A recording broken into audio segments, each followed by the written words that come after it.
Big TV భక్తి సమాచారం WhatsApp ఛానల్లో జాయిన్ అవ్వండి. అన్ని విశేషాలు ఎప్పటికప్పుడు తెలుసుకోండి. అందరికీ నమస్కారం. ముందుగా ప్రేక్షకులందరికీ మకర సంక్రాంతి శుభాకాంక్షలు. మకర సంక్రాంతికి సంబంధించి అనేక విషయాలు మనతో పాటు మాట్లాడడానికి ఆధ్యాత్మిక గురువులు, జ్యోతిష్య పండితులు బ్రహ్మశ్రీ కిరణ్ శర్మ గురుగారు మనతో పాటు ఉన్నారు. వారితో మాట్లాడదాం. నమస్కారం గురుగారు. అఖండ లక్ష్మి ప్రాప్తిరస్తమ్మా. ముందుగా మీకు శుభాకాంక్షలు కూడా. మకర సంక్రాంతి శుభాకాంక్షలు. ధన్యవాదాలు మీకు కూడా. గురుగారు, భోగి అంటేనే మనకు తెలుసు, అంటే పొద్దున్నే కట్టెలతో మనం భోగి వెలిగించుకుంటాం. కానీ ఈ రోజుల్లో భోగి అంటే ఇంట్లో ఉన్న పాత సామాన్లు, చెక్క సామాన్లు తీసుకొచ్చి చేస్తున్నారు. అసలు భోగి ఏ విధంగా జరుపుకోవాలి? భోగి మంటలు అసలు ఎందుకు వేసుకుంటామండి? రైట్, ఒక మంచి ప్రశ్న. ఇది సైంటిఫిక్గా చెప్పడానికి ఒక ప్రశ్న, అలాగే మనకి శరీరానికి అనుకూలంగా ఉంటుంది. యాక్చువల్గా మన పండుగలన్నీ కూడా ఖగోళ శాస్త్రంతో ముడిపడి ఉంటాయి. స్పష్టంగా ఖగోళంతో ముడిపడి ఉంటాయి. వాతావరణంలో వచ్చేటువంటి మార్పును చూపించడానికి ఆ పండుగ రోజున ఏమేమి తింటే మన ఆరోగ్యం సమతుల్యత ఉంటుంది, వచ్చేటువంటి కాలానికి మన శరీరం అనుకూలంగా ఉంటుందని చెప్పేదే ఏకైక శాస్త్రం సనాతనధర్మం మాత్రమే. ఇంకే మతంలో కూడా ప్రకృతిని ప్రేమించమని, ప్రకృతినితో పూజించమనేటువంటి ధర్మాలు ఏవి లేవు. కేవలం సనాతన ధర్మం మాత్రమే ఉంది. అందులో సందేహమే లేదు. నేను గర్వంగా చెప్పుకుంటాను ధర్మం గురించి. కాబట్టి ఇటువంటి ధర్మంలో మరి ఈ పండుగ ఏమిటి, భోగి పండుగ ఏమిటి అని అంటే రెండు రకాలు. ఇక్కడ ఇప్పుడు మనకు వచ్చేటువంటిది కాలంలో, ఇప్పుడు మనం దాని ఏమంటారంటే ఒక రకంగా శీతాకాలం వెళ్ళిపోయి వేసవి కాలానికి దగ్గరలో ఉండం. నిజంగా చెప్పాలంటే మకర సంక్రాంతి సూర్యుడు మధ్యాహ్నం పూట అసలు చొర్రన మంట పెడతాడు, మనకి ఒంటిని కాల్చేస్తాడు. అంత సూటిగా తగ్గుతాయి ఆయన కిరణాలు. అంటే అసలు స్పష్టమైనటువంటి కిరణాలు, అంటే కొత్తగా వచ్చినటువంటి కిరణాలు, ఉత్తరాయణంలో కొత్త కిరణాలు అవి టక్కున తగులుతాయి మనకి. దానివల్ల చర్మం చిట్లిపోతుంది, గ్యారంటీకి చిట్లిపోతుంది. ఉదయం ఏమో మబ్బు మంచు కురుస్తుంటుంది, మధ్యాహ్నం ఎండ ఉంటుంది, సాయంత్రం కల్లా చలి పెడుతుంటుంది, వణుకు పుడుతుంటుంది, తెల్లవారుదాన మళ్ళీ ఇంకా ఘోరమైన చలి, -డిగ్రీలకు వెళ్ళిపోతాం మనం. అంటే ఇది వాతావరణంలో వచ్చేటువంటి మార్పును సూచిస్తుందిగా.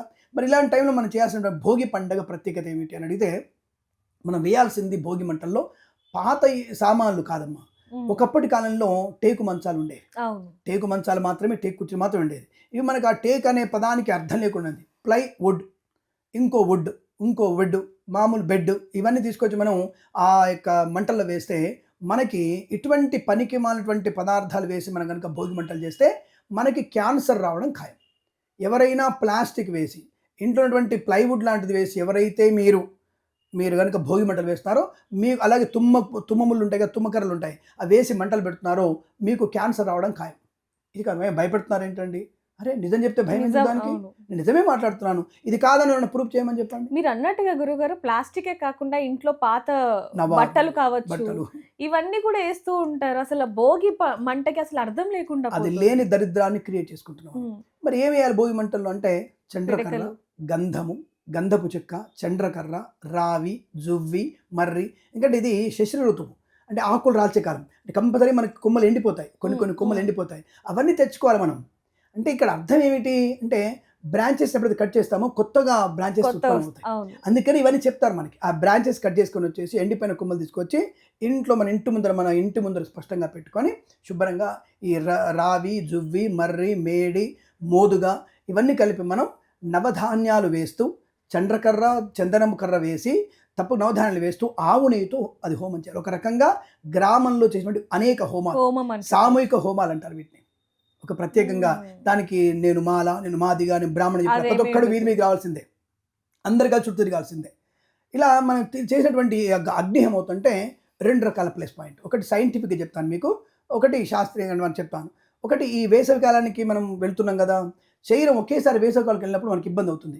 ఎక్కడైతే మనం చండ్ర, మోదుగ, రావి, జువ్వి కర్రలతో చేసినటువంటి హోమం వల్ల వచ్చేటువంటి వేడి ఉంది కదా, ఆ వేడి వెంటికి సుర్రోసులు కాలుతుంటుంది. ఆయన అందరూ ఇట్లా అనుకుంటూ దాని చుట్టూ తిరుగుతూ ఉంటాం, మనం దాంట్లో పుల్లలు వేస్తూ ఉంటాం, అందరూ ప్రదక్షిణలు చేస్తూ ఉంటారు. అంటే ఎక్కువసేపు ఈ చలి కోసం అక్కడ నిలబడతారు. అంటే ఈ వేడిని, ఔషధీకృతమైనటువంటి పదార్థాలు వచ్చేటువంటి వేడి మన శరీరాన్ని రాబోయేటువంటి వేసవి కాలానికి తట్టుకునే శక్తిని ఇస్తుంది.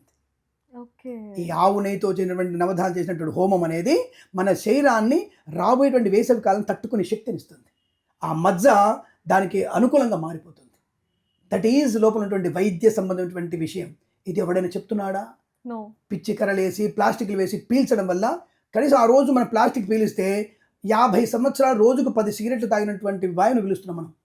50 సంవత్సరాల వరకు 10 సిగరెట్లు రోజు కాలిస్తే ఎంత వస్తుందో పొగ, అటువంటి లోపల పీలుస్తున్నారు మీరు. దానివల్ల వచ్చేటువంటి పొగ ప్రమాదాన్ని కలిగిస్తుంది.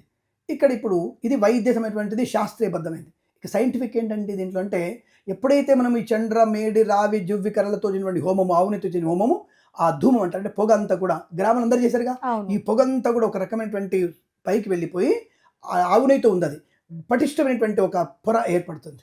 లేయర్ మన ఎండాకాలంలో వర్షపు నీటిని సూర్యభగవానుడు లాగేసుకొని ఈ వీటి మీద కురిపించేసి ఇవన్నీ కూడా మనకి ఔషధీకృతమైనటువంటి వర్షాన్ని కలిగిస్తాయి. ఆ వర్షాలు మనకి శుభమైన వర్షాలుగా చెప్పబడుతుంది. ఆ వర్షాలు మనకి సంపదని, ఆనందాన్ని, సంతతని, శుభాన్ని కలిగించే అవకాశం, అటువంటి సువర్షం మనకు కురిచే అవకాశం ఉంటుంది. ఇది కదా దీంట్లో ఉన్నటువంటి సైన్స్. దీని కాకుండా నువ్వు ప్లాస్టిక్లు వెళ్తే ఆమ్ల వర్షాలు కురుస్తాయి. ఆమ్ల వర్షాల వల్ల మనకి చర్మ కుష్టి వ్యాధి వస్తుంది. నిజంగానే గురుగారు, భోగి మంటల్లో ఇంత సైన్స్ ఉందని చాలా మందికి తెలియదు. మరోవైపు చూసుకుంటే భోగి పళ్ళు, చిన్న చిన్న పిల్లలకి, మన ఇంట్లో ఉన్న పిల్లలకి భోగి పళ్ళు పోస్తూ ఉంటాము. మరి దాని ప్రత్యేకత ఏంటంటే ఇక్కడ కూడా 2 రకాలు మనకి. నేను ఏదైనా సరే సైంటిఫిక్గానే చెప్తాను మీకు. నేను అంటే శాస్త్రీయ పద్ధతి దాంట్లో ఏంటంటే ఫస్ట్గా మనకి శాస్త్రీయ పద్ధతి భోగి పళ్ళల్లో ఏమేమి కలుపుతారు అసలు. ఫస్ట్ రేగుపళ్ళు, గంగరేగు కాయలు కాదండి, దయచేసి పిల్లల మీద గంగరేగు పళ్ళు వేయకండి. అలాగే రేగుపళ్ళు, ఎరుపు పసుపునటువంటి రేగుపళ్ళు, అలాగే తెల్ల నువ్వులు, నానబెట్టిన బియ్యాన్ని పొడి చేసి, అంటే నానబెట్టిన బియ్యాన్ని మళ్ళీ తడిగా ఉన్న బియ్యాన్ని పొడిగా చేసి విరిగిపోకుండా, అక్షతలు అంటే విరిగిపోని అర్థం, అటువంటి అక్షతల్ని కలిపి, అంటే తెల్ల అక్షతలే, మీరే దాంట్లో పసుపు కలపక్కర్లే, మళ్ళీ ఆ తెల్ల అక్షతలు, తెల్ల నువ్వులు మరియు రేగుపళ్ళు, దాంట్లో వేసేది మనం అందరూ రూపాయి కాయిన్స్ ఇస్తున్నారు మనం ఇప్పుడు వాడేవి, అవంతా ఇనుపు వస్తువులు, అవి వేయకూడదు. రాగి నాణాలు వేయాలి. మీకు వీళ్ళంత వరకు రాగి నాణాలు సంపాదించుకొని రాగి నాణాలు వేసి ఈ 4 పదార్థాలను వేసి మనం తప్పకుండా పిల్లల మీద భోగి పళ్ళు పోయడం. ఇక్కడ మీకు ఒక విషయం ఏంటంటే పెద్దవాళ్ళు కానీ పిల్లలు కానీ మనం రేగుపళ్ళు తీసుకొస్తాం భోగి పళ్ళు పోయడానికి. అక్కడ ఒక పాత్రలో టీవీ దగ్గర కూడా పెడతాం మనం. అటు ఇటు వెళ్తున్నటువంటి పెద్దోళ్ళు చిన్నోళ్ళు అందరూ వేస్తారు, దాంట్లో తప్పకుండా టక్కు నోట్లు వేసుకుంటారు. అటు వెళ్తారు, నోట్లు ఇటు నవ్వుతుంటారు. పుల్లగా ఉన్నా సరే అబ్బా పుల్లగా ఉన్నాయనుకో తింటూనే ఉంటారు వాళ్ళు. అంటే చిన్న పెద్ద తాత ముసలి అందరూ తింటుంటారు దాంట్లో. తర్వాత సాయంత్రం కల్లా మళ్ళీ భోగి పళ్ళు పోస్తారు. అక్కడ కూడా ఏం చేస్తారు, ఈ భోగి పళ్ళు పోస్తున్నప్పుడు పిల్లల మీద ఈ బియ్యంతో కలిపినవి చంద్రుడు, తెల్ల నువ్వులతో కలిపిన శని, రాగినాలతో కలిపినది కుజుడు, అలాగే మనకి బదరీనారాయణుడు. రేగుపళ్ళు బదరీనారాయణుడు అంటే సాక్షాత్తుగా నారాయణ స్వామి యొక్క అంశలో పండినటువంటి పంట, దాని పేరు బదరీ ఫలం అంటే రేగుపండు. ఈ వీటితో కలిపినటువంటి పోస్తే పిల్లల్లో ఆయుర్వృద్ధి, శనేశ్వర గ్రహ పీడా పరిహారం, చంద్రుడి యొక్క అనుగ్రహంతో మానసికమైనటువంటి వికల్పం నుంచి బయటపడడం, అటిజం నుంచి బయటపడడం, మంచి వాక్సిద్ధి పొందడం. ఈ రాగి నాణాలు వేయడం వల్ల మనిషికి ఒక పటిష్టమైనటువంటి ఆరా ఏర్పడుతుంది, ఒక మంచి అంటే మ్యాగ్నిఫికెంట్ పవర్ ఏర్పడుతుంది, మనిషికి వర్చస్సు ఏర్పడుతుంది. ఈ 4 రకాల ఔషధకృతమైనవి పిల్లలు పోయగానే ఏం చేస్తారు, అక్కడ బియ్యము నువ్వులు రేగుపళ్ళు కలిపిన టక్కు నోట్లు పోసుకుంటారు. ఎంత అవుతున్నా సరే పీడ కలుగుతుంది పోయకన్నా సరే పిల్లలు తింటూనే ఉంటారు. That is called nothing but నువ్వులలో ఉన్నది B12, రేగుపళ్ళలో ఉన్నది సి విటమిన్, తర్వాత మనకి బియ్యంలో ఉన్నది ఒక రకమైనటువంటి వైద్యం జీర్ణాశయానికి బాగా పనిచేసేది, రాగి అనేది ఒంటికి మంచి కలిగించేది. ఇందులో ఏమైనా నెగిటివ్ ఉందా మీకు? లేదు. ఇంత సైంటిఫిక్గా ఉన్న కానీ పిల్లలు దొంగతనం తిన్నా సరే వాళ్ళకి మంచి ఆరోగ్య పుష్టి కలుగుతుంది. ఆ భోగిపళ్ళు పోయేంత వరకు మనం నిండా తీసుకొస్తే భోగిపళ్ళు డైరెక్ట్ కొన్ని ఉంటాయి, ఎరా ఏమైనా రా పళ్ళని మీరు ఏం చేశారా అంటుంటారు అందరు, ప్రతి ఒక్కళ్ళు జరుగుతుంది. ఈ అనేవాళ్ళు కూడా తింటారు దాన్ని, తప్పక నోట్ వేసుకో. అంటే దీనివల్ల ఇంట్లో అందరికీ సి విటమిన్ డెవలప్మెంట్ అవుతుంది. దానివల్ల ఆడవాళ్ళకి, మగవాళ్ళకి, పిల్లలకి మంచి చర్మ సమృద్ధి బాగా ఉంటుంది, చర్మం కళగా ఉంటుంది. For more videos like this, subscribe Big TV channel.